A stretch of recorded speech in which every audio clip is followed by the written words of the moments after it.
10 օր առաջ սահմանը հատած ու ադրբեջանական կողմն անցած պայմանագրային զինծառայող Անդրանիկ Գրիգորյանը ծնողներին ուղարկած նամակում վերադառնալու մտադրություն է հայտնել։ Կարմիր խաչի փոխանցած նամակում Գրիգորյանը մասնավորապես գրում է. «Ուզում եմ տուն վերադառնալ, ամուսնանալ, եթե կարող եք ինձ համար աշխատանք գտեք այդտեղ, ներեք ինձ իմ սխալների համար, չարությունից չեմ արել, այլ պարզապես չեմ հասկացել ինչ անել, ուր գնալ, ուր ոչ»։ Նամակում տղան հայտնում է, թե ամեն ինչ լավ է, բայց բողոքում, թե այստեղ ձանձրալի է։ Կարմիր խաչի ներկայացուցիչները խոստացել են, ծնողների պատասխանն էլ Անդրանիկին են փոխանցելու։ Ելական ուրախը,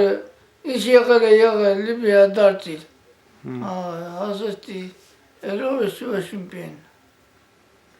Այս ինչ ուզում ասեմ։ Ես մարի, ես ուզում մոյ խոխան բախտավենի, սաղ մախ ժվոյ կյա, ես ոյ ման պապասիրի, լող օրխանա, հայ շտանա, լող բախտավենի։ Անդրադառնալով տարածված լուրերին, թե Անդրանիկն ընտանիքում է խնդիրներ ունեցել, մայրը Նելի Գրիգորյանն ասաց, որ իսկապես տանը վեճեր եղել են, սակայն իրենց համոզմամբ դա չէ տղայի արարքի դրդապատճառը։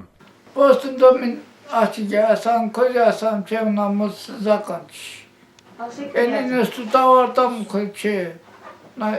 Ատը էտա պրոբլեմա։ Էլ պրոբլեմը լաչ։ На полка постана կազմված եկավ։ Հնգայ քունտո չարալով իհնել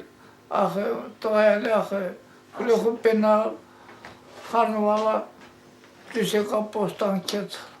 Ավելի վաղ պաշտպանության նախարար Սեյրան Օհանյանը լրագրողների հետ զրույցում հայտարարել էր, թե զինվորը ընտանիքում է խնդիրներ ունեցել եւ դա էլ դրդել էր նրան այդ քայլին, սակայն ուշագրավ է, որ 3 AMEC+-ին տված հարցազրույցում Օհանյանը խուսափել է նման գնահատականներից, հղում կատարելով քրեական գործին։ Դե գիտեք, որ քրեական գործ է հարուցված, ծառայական քննություն ենք մենք անցկացնում, ամբողջովին բացահայտել, թե որոնք են պատճառները, որ հայ դիրքապահը անցել էր Ղարաբաղի մարտունու շրջանում դեպի հակառակորդ, այսօր անհնարին է, որովհետև պետք է իր հետ ունենալ կապ եւ ինքը կարող է ասել, թե ինչ խնդիրներ կան,